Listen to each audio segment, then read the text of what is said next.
Good morning, good evening, good afternoon, wherever you are, wherever you have to be. Welcome to another edition of Living World of Darkness. In this scene, we go ahead and introduce the scene downtown Manhattan, some of the move-in and groove-in club district. Club called the Dog House, something that's crept up within the same district of the Groove, set up by a conglomeration of different interests spanning the different clans. Frank Green, for his part, is enjoying the music after having brought over a few of his herd to his own side, just to enjoy himself a little while, just to let the music flow over him, just to let the blood flow into him, just forget all his troubles. The recent injuries to himself have been completely healed. However, it left him completely drained. The little jump off the cliff having gone ahead and given him a massive scar across the face, and being healed up cost quite an amount of the vitae for him. And currently he is simply refilling his stocks, as it were. In the middle of the beats and the people dancing, a man with a half turtleneck and a kind of red blood cardigan opens his way. It's Victor. He has weirdly, since his meeting with Dr. Softly, he has dropped most of his extravagant outfits. The cape, the hats, the shades, the Toreador rose pin. He's more formal now, more normal also. Uh, he finds his way to the sheriff, and he very discreetly says to his ear, "We need to talk."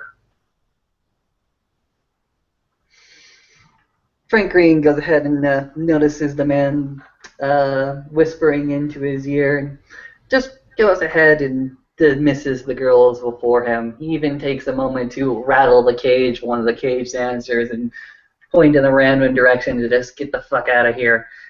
He goes ahead and makes the room as vacant as possible, this VIP area, just so that he and this man can talk.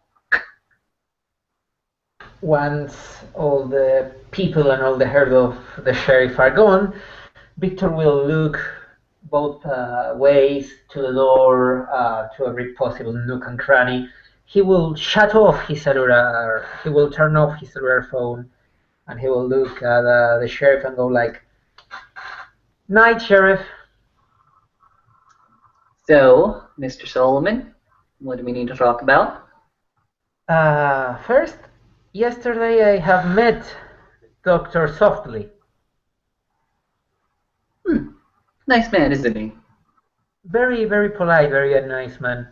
Uh, I don't know if I can operate as a acting hand because my Primogen has not said anything, but since everyone thinks I'm acting hand, so be it. I'm extremely sorry because my Primogen called you coward. Do do do do do. You know what this is? It's a frenzy check. Spending willpower. Oh, thank God I spent willpower. Woo! So close. You can see that Frank Green is barely controlling his rage at this moment. His fangs go ahead and extend. He's looking at you with his red eyes, and if he had claws right now, he'd be popping them as he looks at Mr. Solomon as he grunts through his rage. Yes, I'm aware. Uh, Victor will take a step back. Whoa, Kaibo, relax. I know that she can only use half her brain. I'm sure that there was something wrong with her embrace and leave her that stupid. Red Green again spends a point of willpower just to bring him down. He's currently at 5 willpower if anybody's monitoring that kind of thing. But he simply calms his ass down. He looks at you and says, Right. I need to talk to Miss Smith one of these nights. Oh, you're not the only one who needs to do that. Doctor softly informed me that my primogen failed to inform our beloved prince of my domain, and that she said that me and Mr. Peck were going to meet also with the prince, and we couldn't assist that night.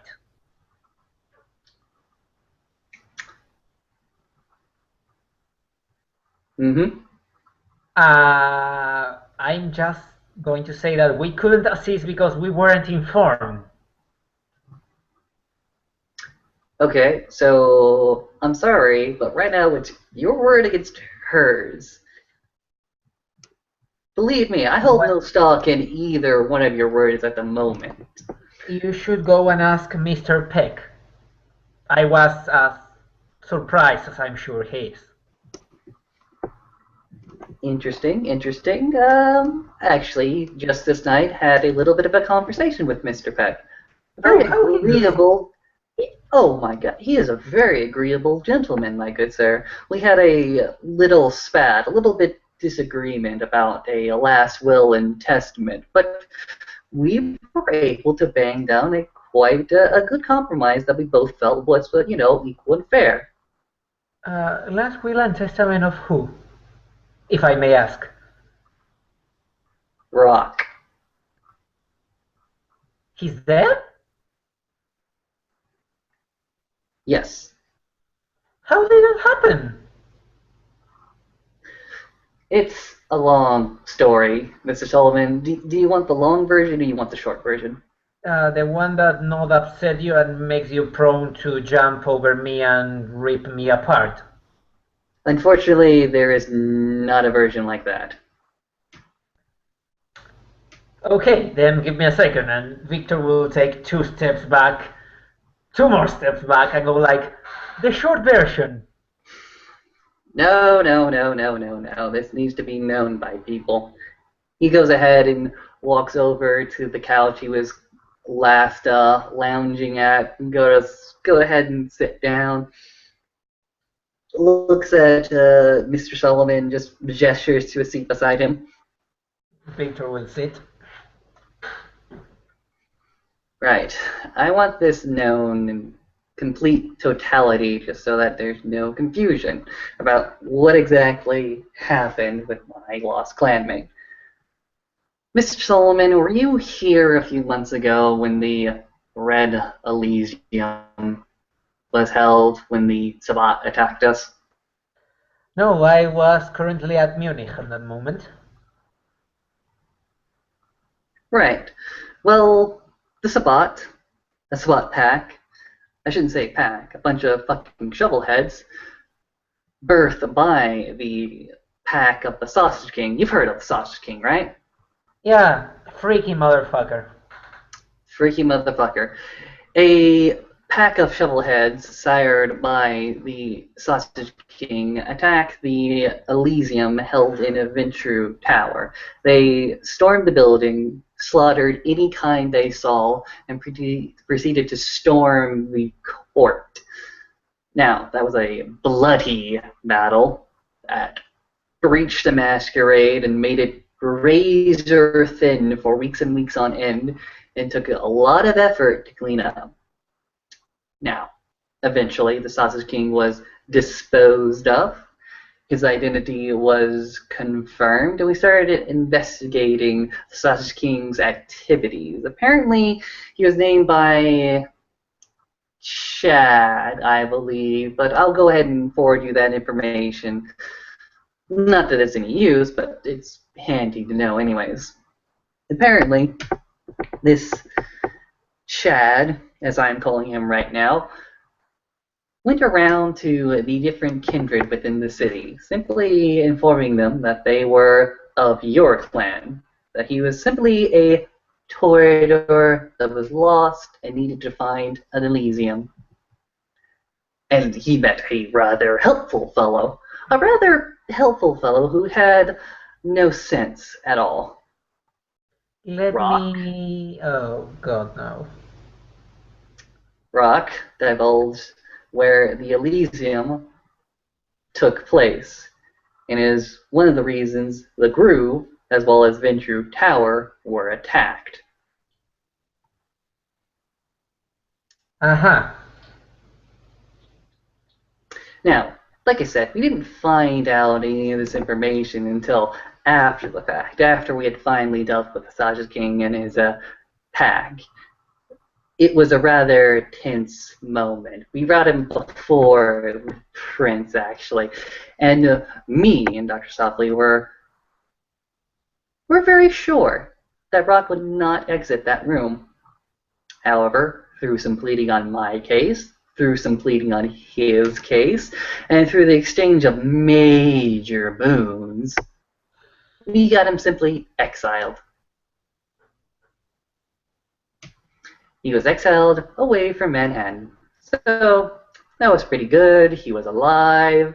He got a little bit of inconvenience, but you know what? He could help out the sect by going ahead and building up our interests in Brooklyn and Queens. But he didn't do that. When we found out that he'd been talking to other sects, such as the Anarchs, we quickly realized how much of a security threat he actually was. During his time in Manhattan, he was privy to several pieces of information that, if fell into the wrong hands, would benefit pretty much anybody who held an axe to grind against us. So, for our protection, as well as his, we decided to simply stake him, store him in a closet until such time as we were able to revive him and the security threat would have passed. Mm-hmm. He was staked. Sensitive. Mm-hmm. Prudent, I would think. He was staked, he cried and whined, but he was being staked. What do you expect? He was held in the care of one of my other clanmates who was no longer with us.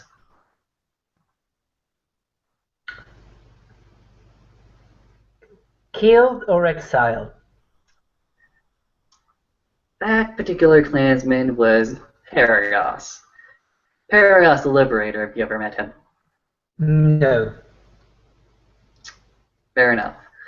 Apparently, due to some business that he had to attend, Paragos, myself, and Dr. Softly went ahead and made a visit to his office to bang out some disputes between our clans. Now, me and Dr. Softly were in a coterie together, so we pretty much thought it was going to be a done deal. We'd simply talk about it, and the deal will be done. However, in that meeting, Paragos decided to grab Dr. Softly, jump out of the office window, and run careening down the street as all the powers of blood would let him.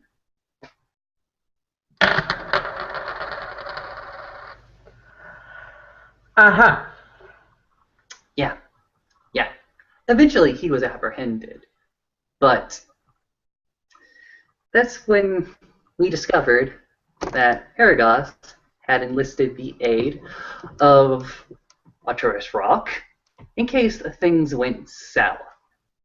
So what Paragos did was he apparently unstaked Arcus, brought him into Manhattan, a place he was exiled from, which was bad enough, until he actually decided to support Paragos in his mad scheme by popping claws at your dear sheriff here.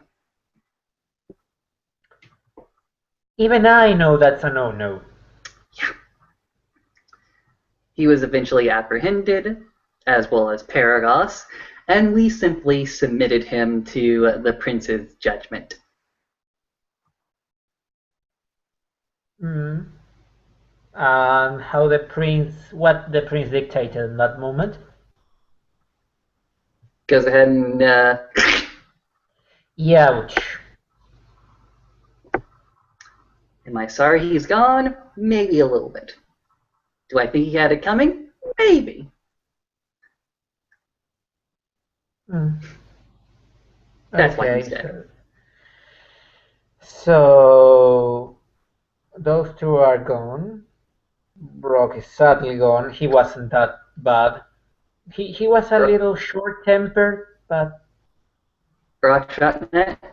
no, sorry, my the names mixed. Yeah. Um, Rock. Mm-hmm. He was a little bit short-tempered, but I like him. I like him.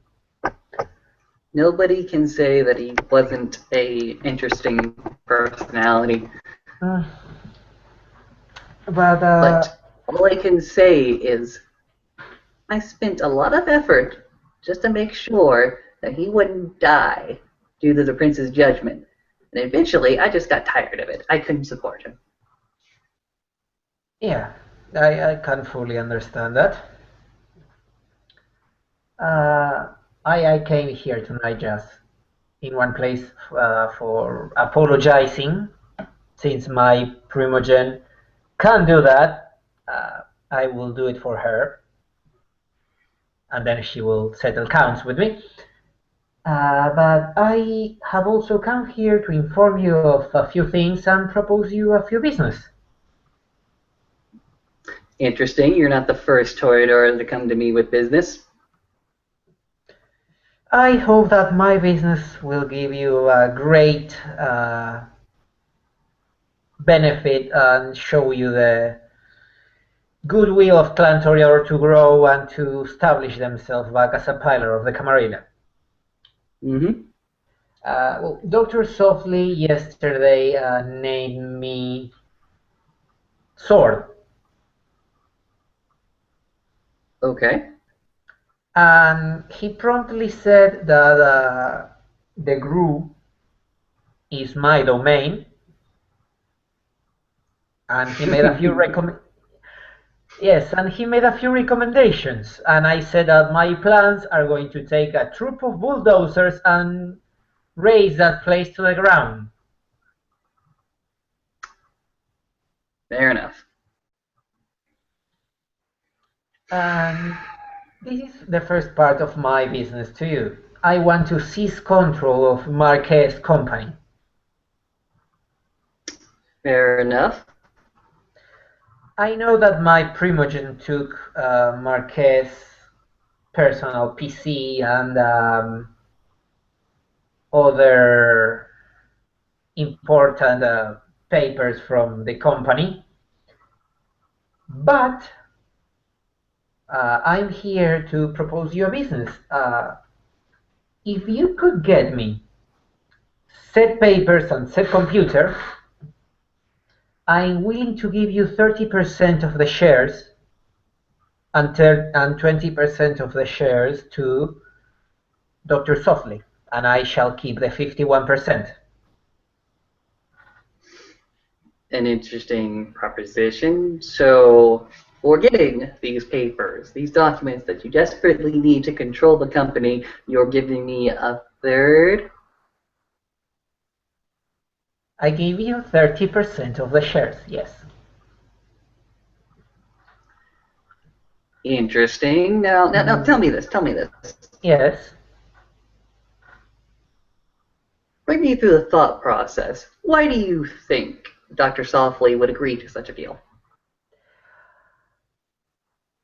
First, I know Dr. Softly is Keeper of Elysium and you are Sheriff. I'm giving you a bigger share because if someone targets you, I know you can take care of them. I'm giving 20% to Dr. Softly because he is being extremely helpful to me. I could give you also 20% and keeping 60% to me, but I'm giving you a 10% extra because you were insulted by my primogen. And this is a way to show you a repentance. Interesting, interesting. I do appreciate the offer and I do appreciate the consideration. However, make it a flat 25-25. I'm not going to stiff my coterie mate like that. Very well, 25, and I shall keep the 51%. Now, let me ask you this. Yes. How am I supposed to go about acquiring such documents? I actually couldn't say. Do you See, suppose that I would go to Androsia Smith and simply seduce the documents away from her? Or should I go into her domain, her haven, smash her face open, and take the documents for myself?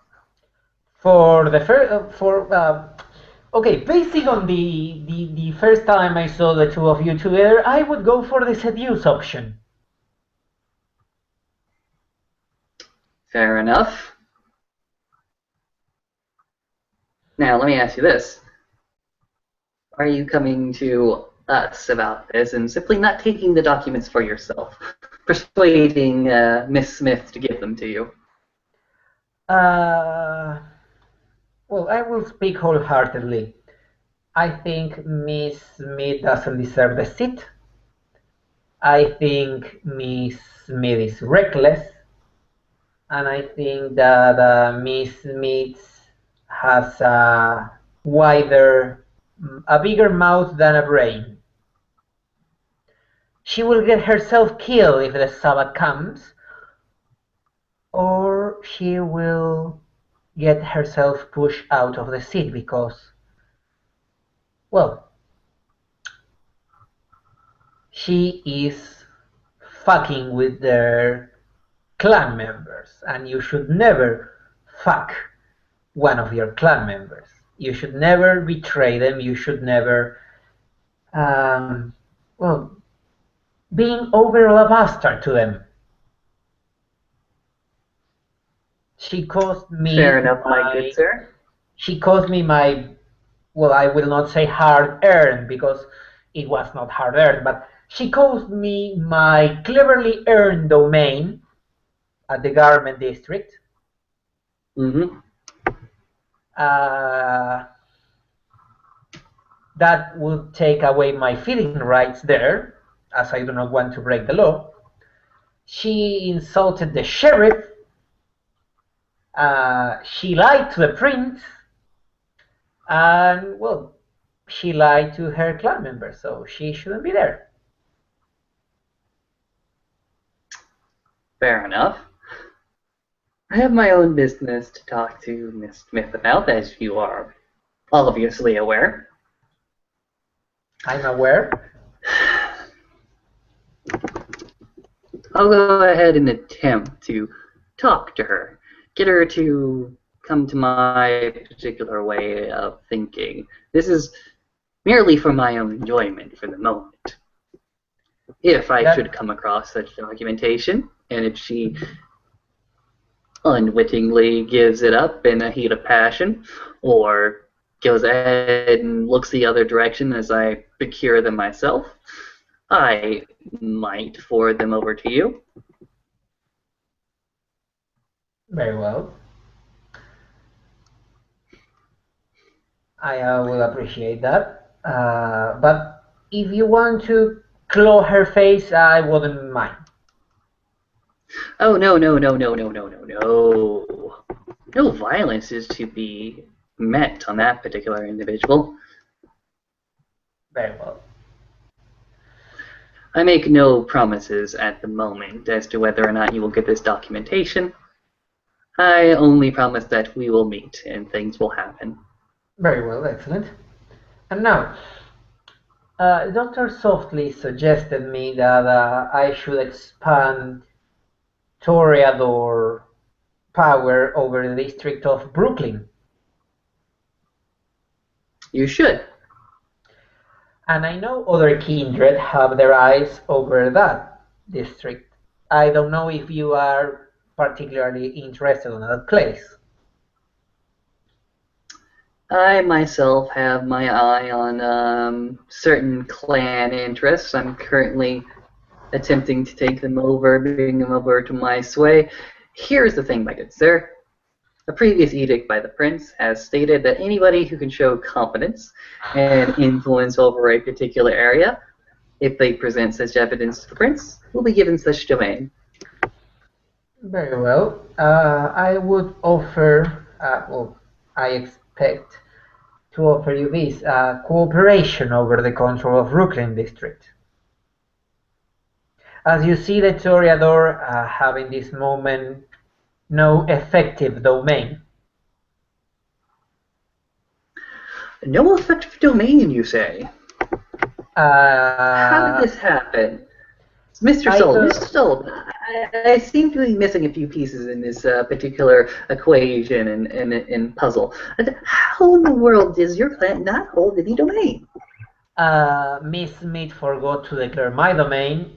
I don't know if Miss Smith forgot to declare Mr. Peck domain, or if in fact Mr. Peck has a declared domain. And I'll tell you this much. Yes. I did talk to Mr. Peck, like I said earlier tonight, and yes, you should go speak to him. Apparently, he has got himself a small little plot of land over at Brooklyn, what used to be the estate of our late Arturus Rock Gangrel.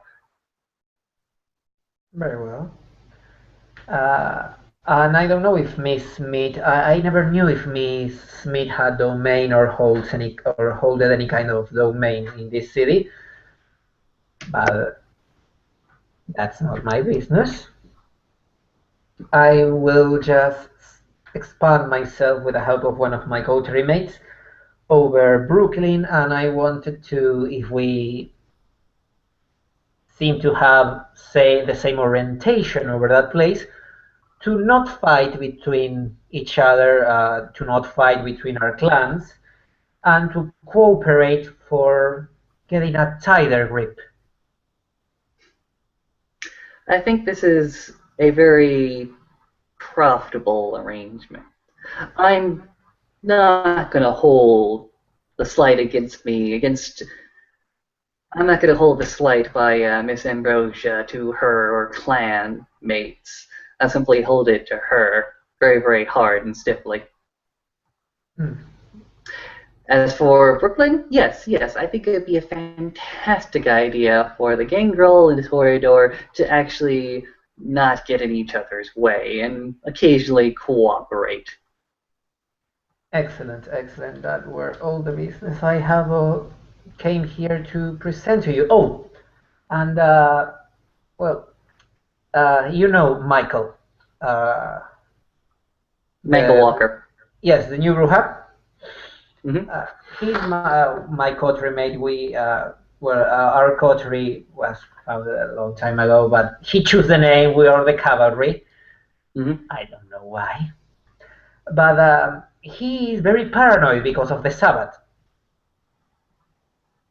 He should be. He's teaching me one of his clan disciplines. I'm teaching him one of my clan disciplines. But we are also using a set of code names to avoid, trouble. You're using a code system in case one of you gets compromised.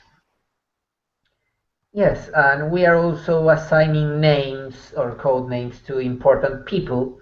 So, for example, our phone lines is intervene, no one will hear or understand what we are talking about.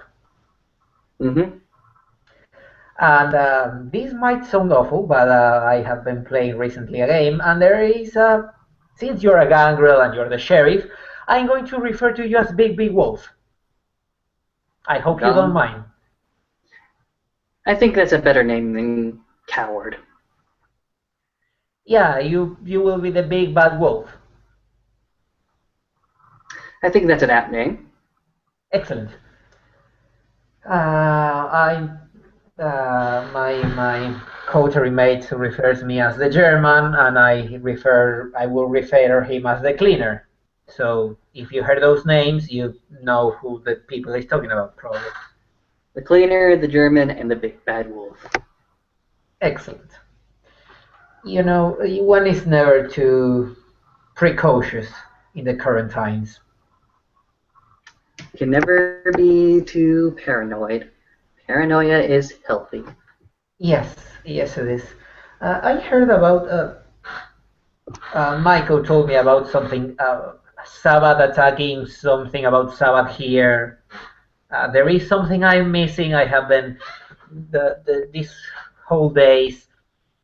I have been spending most of my time in my heaven to not go after Miss Smith. Okay. Well, simply start with what you know, and perhaps I'll be able to fill in the gaps. There are Sabbath on the city. And That's all I was informed of.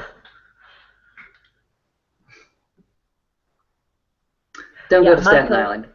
Michael is not good. Why? What happened on Staten Island? I'm a sword. I need to know so I can help on Elysiums.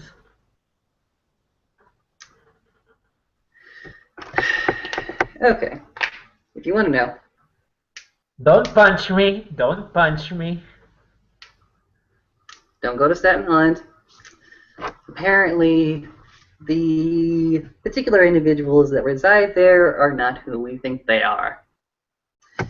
At one point, we assumed that they were simply anarchs, but it seems like there's something a little bit more, if not actual spot, than working with them. Okay, the other day I was, I think, I can't remember, but I met with two kindreds. Mm-hmm. One, and he looks behind him to everywhere. Uh, I already met him, the gentleman who came with us to apprehend Marquez. He's calling himself now Jax, I believe. Right.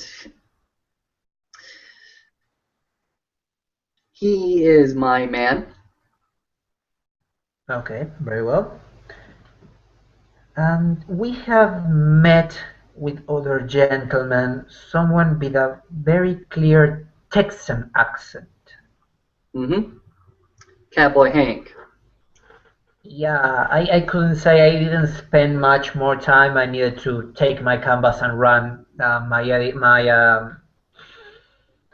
One of my contacts was calling and I needed to answer. It was the time of the month in which I need to sell paints to him so he can pay me, to my art dealer. Uh, this gentleman might be part of the other people.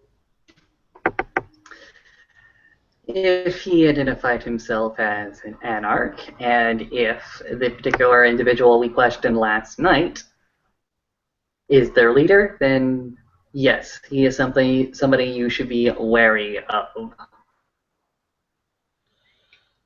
Very well. And what's your, well, expert counsel if I meet one of them? Should I shake their hands or should I shot them in the chest? If you meet somebody declaring themselves as anarch, well, that means they have not chosen to go ahead and blow their cover completely. If you meet somebody who is declaring himself an anarch, simply nod your head, make polite conversation, don't make any sudden moves, walk away, contact your sheriff. Very well. This city never sleeps. No, why would it? It's New York. Yeah, there is always trouble on the border of this city. How lovely of this place. But anyways, yes, I will. I need to go. I need to meet other people and do other business and try to raise my clan from the ashes. Yes. Go ahead and expand your domain, your territory within Brooklyn. Be wary of those people from Staten Island. And, oh, please, don't kill people from the Bronx. May I ask why now? No, Is that bad? it is that terrible. Whew, okay, I will never go near the Bronx then. Thank you. You'll live long. Oh, I hope so. I hate You, America. my dear Solomon, you're a very cheerful fellow. I like that. I like that in Kindred. So often nowadays, I don't get a chance to actually smile or laugh anymore. Well, some people say it's best to laugh than to cry, and I agree since with Kindred's whip blood that it's a great cover that a big masquerade break, so I prefer to. Frank Green will actually lift his sling black goggles that hide his glowing eyes from regular people. Oh yeah. We wouldn't want you to cry, would we? He's looking at you with red glowing eyes. No, no, of course not. And I don't go near churches. Someday I will tell you why. And when he says that, you can clearly feel that something. You cannot pinpoint what's wrong, but you can clearly feel that something is wrong with this man from time to time. Fair enough. Well, one of these nights we will have to go on a little excursion, a little adventure, go club hopping, enjoy ourselves, laugh a little bit. Agreed. If we survive long enough, we will. But well, I live. Money and death wait for no one. Fair enough, my good sir. You have a good rest of the evening if there's nothing else we need to talk about. Hmm, I best you the. I wish you the best of nights, Sheriff. And Victor will turn around, and he will rather quickly leave, turning his cell phone again, going like, "Yes, yes, the big white wolf. I have already explained. Yes, I will talk to you later. Yep, yep. Happy cleanings." And he will just go away. Frank Green, for his part, after having sated himself with the vitae of the mortals, will simply do his own routine to exit this particular domain which he despises so much because it's such a hassle to get in and to out of. He simply walks the complete opposite direction of anything that's important to him, goes ahead and hops into a train station, goes to the other side of the city, hops onto another train station, and hops rides it pretty much all the way to his proper destination, adding about an hour's travel to what should only be 20 minutes. Fuck you, Marquez. Fuck you.